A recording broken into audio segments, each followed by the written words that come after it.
Japanese transport ship. Cerita dibuka pada tahun 27 September bulan 1942 ketika kapal perang Jepang bernama Lisbon Maru berlayar dari Hong Kong menuju Jepang. Kapal itu membawa ribuan tawanan perang Inggris di dalamnya. Namun di tengah perjalanan, tepatnya pada 1 Oktober, kapal tersebut terkena serangan torpedo dari kapal selam Amerika dan perlahan tenggelam di pesisir timur Tiongkok. Tepatnya dekat sebuah pulau kecil bernama Dongji yang berjarak sekitar 2 mil dari lokasi kejadian. Pada masa itu, Angkatan Laut Kekaisaran Jepang sedang berada di puncak kejayaannya. Namun di balik kejayaan itu, rakyat sipil di Pulau Dongji hidup dalam penderitaan. Pulau kecil itu kini dikuasai Jepang. Selama 3 tahun, para nelayan dilarang melaut. Perahu mereka disita dan kehidupan yang dulu damai berubah menjadi penuh ketakutan. Meski begitu, 2 bersaudara tangguh bernama Ahbi dan Ahdang masih berani melawan aturan. Mereka dikenal sebagai nelayan pemberani yang hidup di sisi lain pulau, jauh dari keramaian warga. Dulu mereka diselamatkan oleh kakek Wu, seorang sesepuh di Dongji. Karena tidak diketahui asal-usul mereka, warga lain pun sering memanggil keduanya sebagai bajak laut. Hari itu saat sedang melaut seperti biasa, Adang yang tengah menyelam di dasar laut tiba-tiba dikejutkan oleh munculnya kapal selam yang melaju tepat di atasnya. Sementara di permukaan, Ahbi juga melihat kapal Jepang raksasa yang melintas. Dan tanpa diduga, kapal selam itu menembakkan torpedo dan menghantam kapal Jepang hingga terdengar ledakan dahsyat. Ahbi pun segera terjun ke laut untuk menjemput adiknya. Namun dengan polosnya, Ahdang justru mendekati kapal selam tersebut hingga akhirnya terseret kembali oleh sang kakak ke perahu.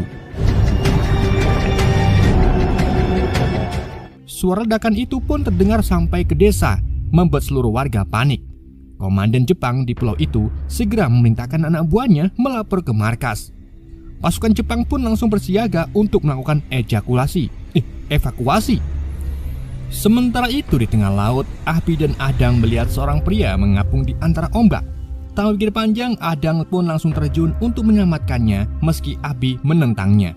Setelah berhasil menarik pria itu ke atas perahu, Ahbi membantunya naik. Namun ia malah mengikat tangan adiknya karena khawatir tindakannya akan membawa masalah besar. Ia lalu melepaskan pria itu kembali ke laut dan hanya memberinya sebuah keranjang agar bisa tetap mengapung. Hubungan keduanya memang sering diwarnai pertengkaran. Sejak kecil Ahdang selalu mengikuti kakaknya melaut, namun semakin dewasa sifat keras kepalanya membuatnya sering membangkang. Sesampai di rumah, Ahbi kembali mengikat adiknya agar tidak nekat pergi ke laut lagi. Namun saat Ahbi pergi memberikan upeti kepada pasukan Jepang, Ahdang justru diam-diam kembali ke laut untuk menyelamatkan pria asing itu.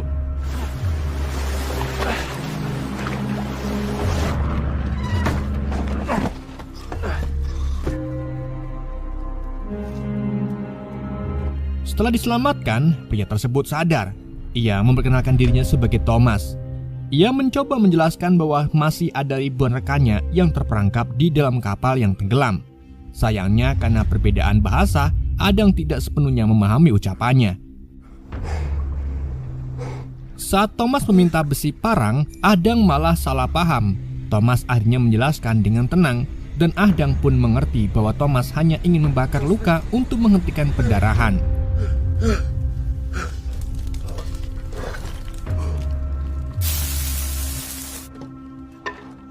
Di sisi lain, para tentara Jepang melaporkan bahwa ada kapal warga lokal saat kejadian. Mereka pun mencurigai gerak-gerak perahu warga lokal itu di dekat sana saat kejadian. Sementara itu, Ahdang diam-diam menemui kekasihnya, Ahwa, satu-satunya wanita yang memperlakukan dirinya dengan baik meski warga lain mengucilkannya karena mereka berdua bukan asli Dongji. Mereka biasanya bertemu di gua kecil yang menjadi tempat rahasia keduanya. Sementara itu di rumah, Thomas masih berjuang memulihkan diri dengan bantuan Ahdang. Meski sulit berkomunikasi, keduanya berusaha saling memahami. Thomas memperkenalkan beberapa benda di rumah Ahdang seperti stetoskop dan globe, lalu menjelaskan asal-usulnya melalui isyarat tangan. Dari situlah mulai tumbuh rasa saling percaya di antara mereka. Sementara itu, di kapal Jepang yang perlahan tenggelam, ratusan tawanan perang masih terkurung di ruang kargo 2 dan 3. Mereka tidak diberi makanan dan air yang membuat kondisi semakin memburuk. Setelah para penjaga Jepang melakukan pemeriksaan, mereka sadar bahwa satu tawanan dari kargo 2 menghilang. Di sisi lain, Pak Guru Chen tengah menikmati MBG bersama anak-anak didiknya. Namun tiba-tiba kepala desa datang memaksanya mengajarkan anak didiknya dengan buku bacaan sekolah dasar dari Jepang. Namun bukannya menerimanya, Pak Guru Chen justru membakar buku itu di depan matanya. Tindakan itu pun membuat kepala desa marah besar.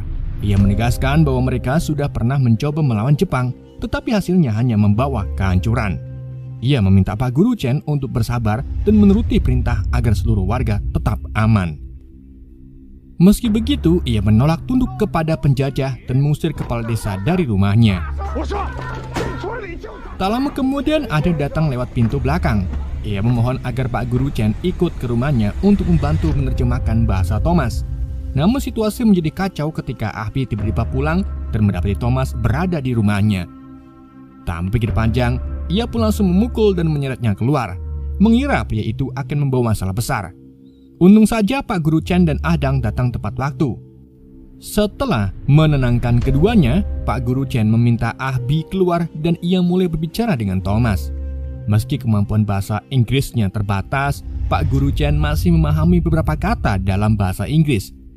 Ketika Thomas menyebut dirinya sebagai orang Inggris, keduanya langsung terkejut. Mereka tahu konsekuensinya sangat berbahaya jika tentara Jepang mengetahuinya. Ahbi yang mendengar hal itu langsung berusaha masuk kembali. Ia berniat menangkap Thomas dan menyerahkannya kepada Jepang demi menyelamatkan dirinya sendiri. Namun Adang segera menutup pintu dan menghadangnya. Dalam situasi tegang itu, Pak Guru Chen dengan cepat meminta Adang mengganti pakaian Thomas agar tidak mencolok, lalu menyembunyikannya di tempat yang aman. Di sisi lain, Ahbi yang penuh amarah memutuskan pergi menyusup ke benteng pengawasan Jepang. Di sana ia menemukan petunjuk mencengangkan bahwa dalam waktu 4 jam lagi, pasukan Jepang akan mendarat di Pulau Dongji.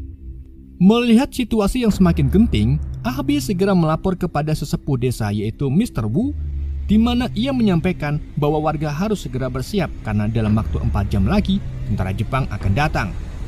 Kini mereka memiliki James, seorang pria Inggris berambut pirang dan bermata biru yang bisa membantu melatih warga untuk bertempur. Mendengar hal itu, Mr. Wu pun hanya terdiam dan termenung. Namun begitu keluar dari rumah Mr. Wu, nasib sial menimpa Ahbi. Ia tiba-tiba ditangkap menggunakan jaring oleh kepala desa bersama beberapa warga. Kepala desa yang geram langsung meminta penjelasan. Setelah mendengar cerita Ahbi, ia menyimpulkan bahwa mereka harus segera menemukan orang Inggris itu. Jika tentara Jepang menemukannya lebih dulu, maka seluruh warga bisa dianggap pengkhianat. Tanpa membuang waktu, kepala desa dan warga lainnya pun segera bergegas mencarinya.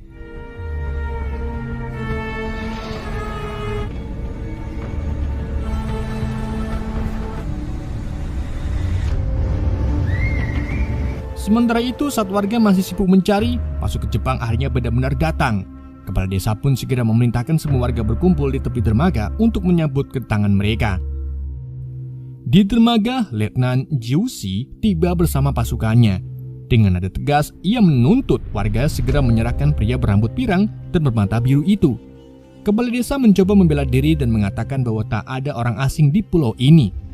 Namun Letnan tampak curiga, sebab sebelumnya mereka sempat melihat dua bersaudara itu berlayar di sekitar lokasi saat kejadian. Di sisi lain, Ahbi tengah berkemas hendak meninggalkan pulau. Ia mengajak Ahua untuk ikut bersamanya. Tetapi gadis itu menolak karena tidak ingin meninggalkan ayahnya yaitu Mr. Wu. Mereka pun saling bertengkar. Namun pertengkaran keduanya terhenti saat terdengar ledakan keras dari arah dermaga. Ternyata Letnan Jiushi memerintahkan pasukannya menembaki kapal-kapal warga satu persatu agar mereka mau mengaku. Suasana pun berubah mencekam, para warga pun panik.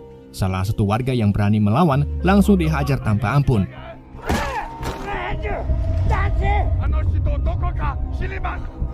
Melihat situasi semakin tak terkendali, Mr. Wu akhirnya maju ke depan berusaha menenangkan keadaan. Namun keberaniannya justru membuatnya dihajar secara brutal oleh pasukan letnan. Disul dengan tewasnya warga yang sebelumnya dipukuli bersama anaknya yang mencoba menolong. Melihat kekejaman itu, James tak lagi sanggup menahan diri. Dengan perasaan bersalah, ia akhirnya menyerahkan diri. Sayangnya, Letnan Jiusi murka setelah mengetahui bahwa warga benar-benar menyembunyikan orang Inggris tersebut. Ia pun langsung menangkap beberapa pemuda sebagai sandera dan menghukum desa itu atas perbuatannya. Mr. Wu yang terluka parah sempat bangkit dan memohon agar para pemuda dilepaskan. Ia bersedia menggantikan mereka. Namun letnan yang kejam justru kembali menikamnya hingga tewas di tempat. Saat pasukan Jepang bersiap membawa para pemuda itu pergi, tiba-tiba Adang maju dan menawarkan diri untuk ikut bersama mereka.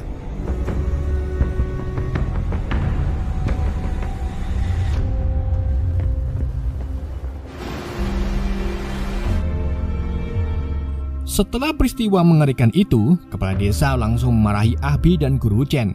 Ia menuduh keduanya sebagai penyebab kekacauan yang menimpa desa. Namun Ahbi justru membalikan tuduhan itu. Ia dengan emosi memarahi kepala desa karena selama ini mereka semua hanya tunduk kepada 2 orang tentara Jepang. Padahal jumlah warga mencapai 300 jiwa. Menurutnya, sikap pasrah dan ketakutan itulah yang membuat mereka terus ditindas.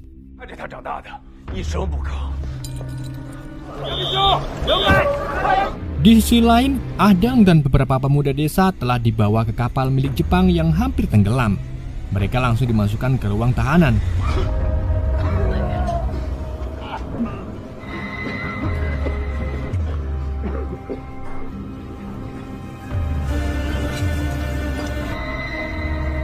Sementara itu di ruang kapten, Letnan Jiusi tengah melapor kepada kapten dan menyusun strategi. Sang kapten memerintahkan agar evakuasi dipercepat sehingga bisa kembali ke Jepang. Namun sebagian pasukan harus berkorban dan tetap berjaga hingga kapal benar-benar tenggelam. Ia juga memutuskan untuk membinasakan seluruh warga Pulau Dongji demi menutupi kejahatan perang mereka. Saat letnan menanyakan nasib ribuan tawanan perang, kapten menjawab bahwa semuanya akan ditenggelamkan bersama kapal. Mendengar itu, para prajurit pun segera mengunci seluruh pintu Palka, membuat para tawanan panik dan saling berdesakan. Di tengah kepanikan itu, letnan dan 6 pasukannya tetap bersiaga, siap mati bersama kapal sebagai bentuk loyalitas. Sementara itu di desa, warga tengah mengadakan upacara pemakaman bagi korban yang dibunuh sebelumnya. Namun suasana duka itu berubah mencekam ketika tentara Jepang menembaki mereka hanya karena melanggar aturan keluar malam. Ahwu berusaha melawan, tetapi kepala desa menahannya dan mencoba bernegosiasi agar jasad-jasad itu tetap dihormati. Sayangnya, para tentara tetap memberikan tembakan tanpa belas kasihan.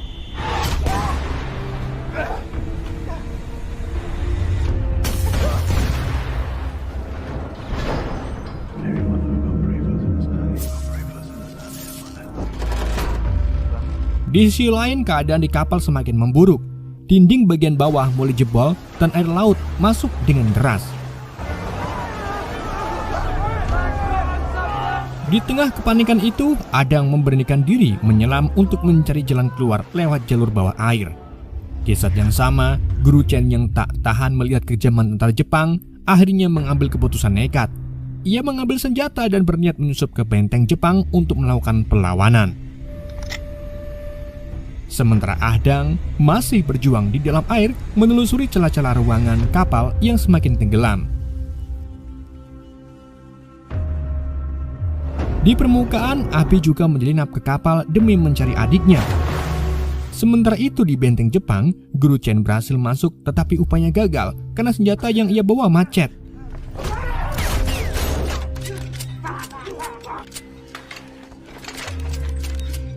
Ia pun tertangkap dan dibakar hidup-hidup di depan warga sebagai peringatan agar tidak ada lagi yang berani melawan. Di waktu yang sama, Adang masih mencari jalan keluar.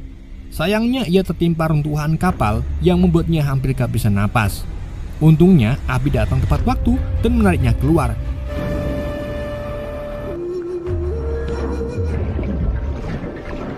Dengan sekuat tenaga, mereka berdua berenang menuju ke permukaan.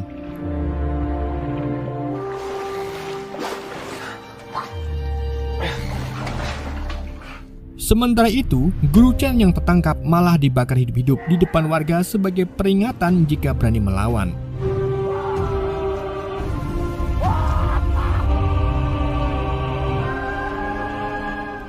Di sisi lain, Ada dan Abi akhirnya berhasil naik ke permukaan dan berusaha kabur dari kapal Jepang yang hampir tenggelam. Namun tiba-tiba Adang justru kembali berlari menuju ke ruang tahanan. Ia nekat ingin menyelamatkan para tahanan yang masih terkurung di dalam. Akhirnya mereka berdua pun bekerja sama membuka ruang tahanan.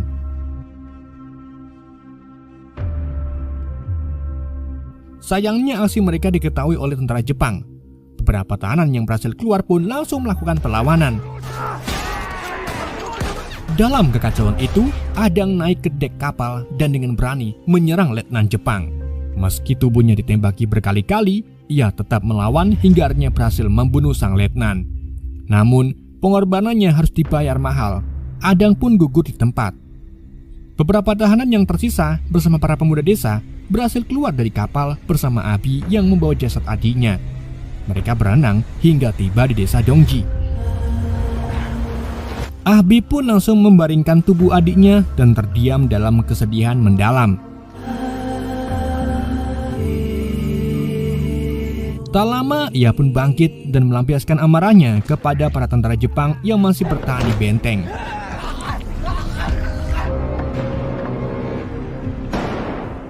Sementara itu, para pemuda yang selamat dari kapal menceritakan kengeriannya yang mereka alami tentang ruang tahanan kekejaman Jepang dan ribuan korban yang ditenggelamkan kepada kepala desa.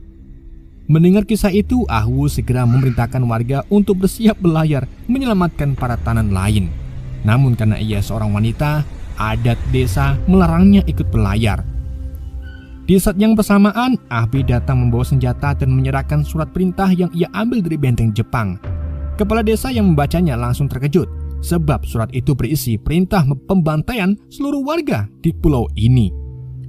Abi kemudian pergi, namun Ahwu mengejarnya dan menyatakan sumpah pernikahan mereka sebelum Abi kembali melanjutkan perjuangannya.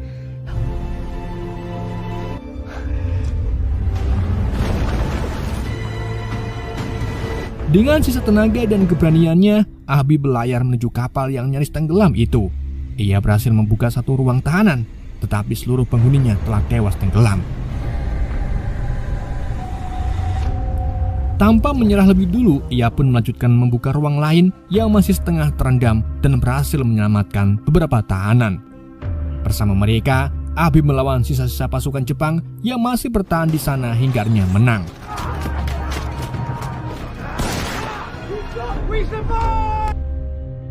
Akhirnya para tentara Amerika yang berhasil diselamatkan pun memberi penghormatan luar biasa kepada Abi atas keberaniannya. Namun kebebasan itu tak berlangsung lama, sebab pasukan Jepang kembali datang menggunakan perahu karet dan menembaki mereka tanpa belas kasihan.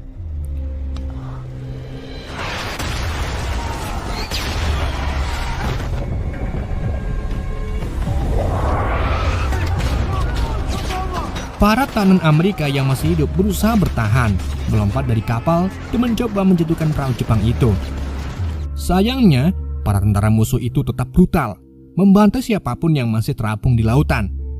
Melihat situasi semakin genting, Abi pun bertindak cepat.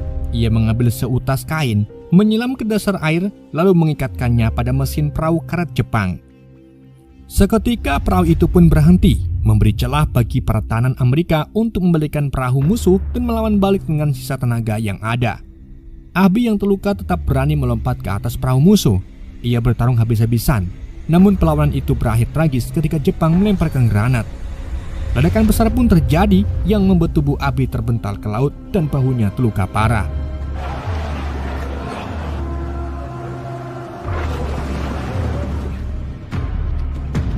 Sementara itu di desa, Ahwu membuka makam leluhurnya yang dulu disembunyikan ayahnya agar tidak ditemukan Jepang. Di sana ia berdoa khusyuk, memohon izin untuk melanggar adat yang melarang perempuan berlayar.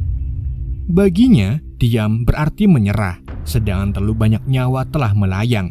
Dengan tekad bulat, ia bersumpah untuk melawan. Sayangnya, situasi di laut semakin genting. Kapal besar yang tenggelam menciptakan pusaran air kuat, menyeret para tahanan Amerika yang masih berjuang bertahan. Mereka berenang sekuat tenaga, mencoba menjauh dari arus kuat itu. Untungnya, tak lama kemudian, Ahwu bersama warga Dongji datang membawa perahu untuk menolong para tahanan yang terombang-ambing di antara ombak.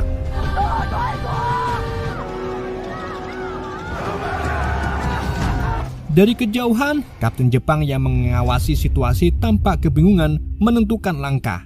Para warga segera menurunkan jaring dan tali, berpacu dengan waktu untuk menyelamatkan pertahanan sebelum terseret arus.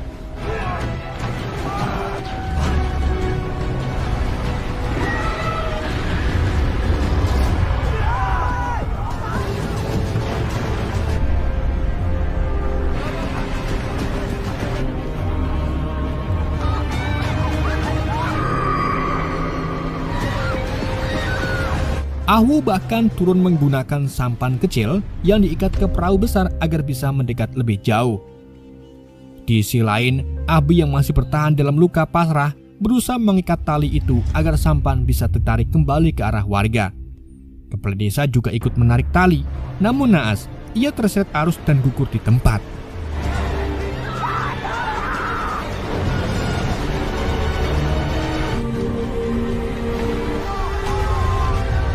Meski tubuhnya melemah, Abi tetap berjuang. Dengan sisa tenaganya, ia berhasil mengikatkan tali dan menyelamatkan beberapa tahanan Amerika. Warga pun bekerja sama menarik mereka ke atas perahu hingga semua berhasil diselamatkan. Namun sayangnya, Abi yang kehabisan darah akhirnya gugur, tenggelam bersama laut yang ia perjuangkan. Sementara itu, Kapten Jepang sempat berniat menyerang warga. Tetapi perintah atasan menghentikan aksinya karena jumlah warga yang datang terlalu banyak. Dan serangan itu dikhawatirkan memicu reaksi internasional. Mereka pun memilih menahan diri. Sementara itu, Ahu yang masih di laut terus mencari kekasihnya. Sayangnya hanya kesunyian yang menjawab, Abi telah tiada. Menyusul sang adik dalam ketenangan abadi.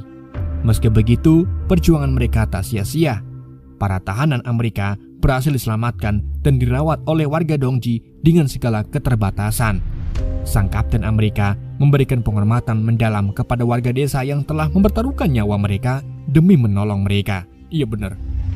Film pun ditutup dengan kesaksian nyata para penyintas atas peristiwa tersebut.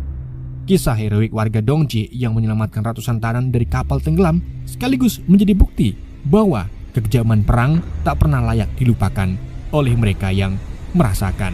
Bener. Film pun tamat. Oke guys, itulah alur cerita film Dongji Rescue. Semoga kalian terhibur dengan alur cerita yang saya bawakan.